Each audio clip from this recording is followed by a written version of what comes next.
নমস্কাৰ বন্ধুসকল, স্বাগতম জনাইছোঁ জব লাভাৰ্ছৰ আজিৰ ভিডিঅ'লৈ। আজিলৈ আহিছোঁ অসম চৰকাৰৰ শিক্ষকসকলৰ বাবে এটি বিশেষ আৰু গুৰুত্বপূৰ্ণ খবৰ। তো বন্ধুসকল, কি এই বিশেষ আৰু গুৰুত্বপূৰ্ণ খবৰ মই সবিশেষ আপোনালোকক জনাবলৈ গৈ আছোঁ। সেয়েহে ভিডিঅ'টি শেষলৈকে চাব। আৰু যদিহে আপুনি মোৰ ভিডিঅ' পোনপ্ৰথমবাৰৰ বাবে চাই আছে তেন্তে মোৰ চেনেলটিক ছাবস্ক্ৰাইব কৰি ল'ব। শিক্ষামন্ত্ৰী ডাক্তৰ অনুজ পেগুৰ ঘোষণা, শিক্ষক বদলিৰ বাবে শীঘ্ৰে মুকলি কৰা হ'ব পৰ্টেল। বদলীকৰণ প্ৰক্ৰিয়া গৰম বন্ধৰ সময়ছোৱাতে সম্পন্ন হ'ব। আকস্মিকভাৱে মৃত্যু হোৱা ঠিকাভিত্তিক শিক্ষকৰ প্ৰতিটো পৰিয়ালক ৫ লাখকৈ বিত্তীয় সাহায্য প্ৰদান। প্ৰাদেশিকৃত বিদ্যালয়ৰ শিক্ষকৰ বদলীকৰণৰ প্ৰক্ৰিয়া বন্ধ হৈ থকা কেন্দ্ৰ কৰি শিক্ষক সমাজত চলি থকা অসন্তুষ্টিৰ মাজতেই আজি শিক্ষামন্ত্ৰী ডাক্তৰ অনুজ পেগুৰ ঘোষণা, অচিৰেই মুকলি হ'ব বদলিৰ বাবে পৰ্টেল। গুণোৎসৱৰ দ্বিতীয় পৰ্যায় চলি থকাৰ সময়তেই শিক্ষক হিচাপে মহানগৰীৰ এখন বিদ্যালয়ত উপস্থিত হোৱা শিক্ষামন্ত্ৰীগৰাকীয়ে সংবাদ মাধ্যমৰ আগত কয় যে বদলীকৰণৰ বিষয়টো শিক্ষা বিভাগে গুৰুত্ব সহকাৰে গ্ৰহণ কৰি আহিছে।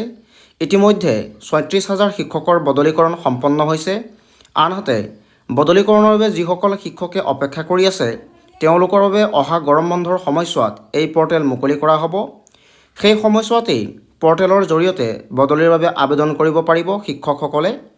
আনহাতে জিলাৰ ভিতৰত সমানুপাতিক হাৰত শিক্ষকৰ বদলিৰ ব্যৱস্থা অব্যাহত থকা বুলিও শিক্ষামন্ত্ৰীগৰাকীয়ে জানিবলৈ দিয়ে।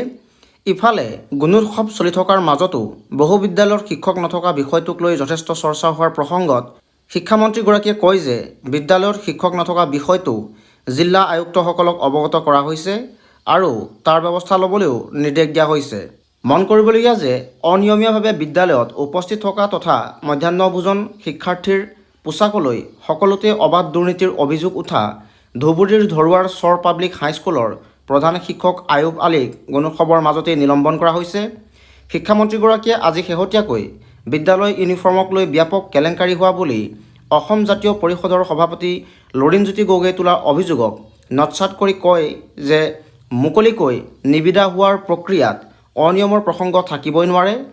যদি অনিয়মৰ প্ৰমাণ আছে তেন্তে চৰকাৰৰ নিৰ্দিষ্ট পৰ্টেলৰ জৰিয়তে তথ্যভিত্তিক অভিযোগ দাখিল কৰিব পাৰে।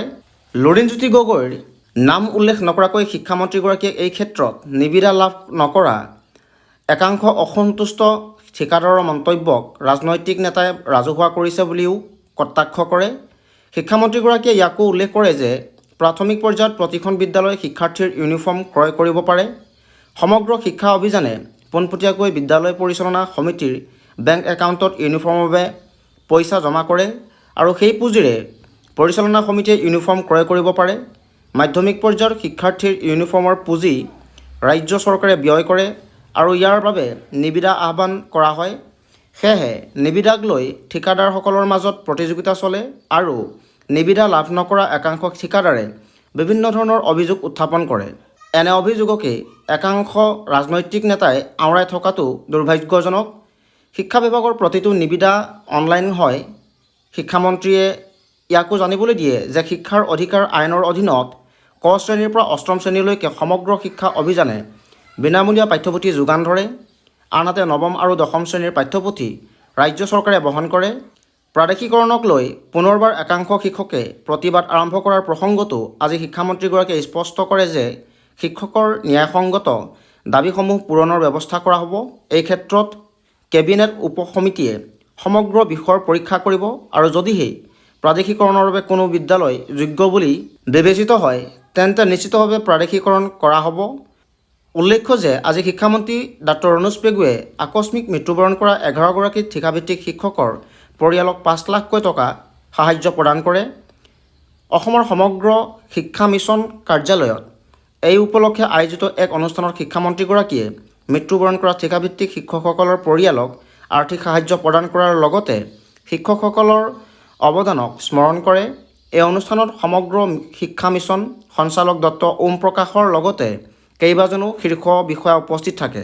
তো বন্ধুসকল, আজিৰ ভিডিঅ'ত এয়াই আছিল। অসম চৰকাৰৰ কৰ্মচাৰীসকলৰ লগত জড়িত যিকোনো ভিডিঅ'ৰ বাবে মোৰ চেনেলটিক ছাবস্ক্ৰাইব কৰি ল'ব। ধন্যবাদ।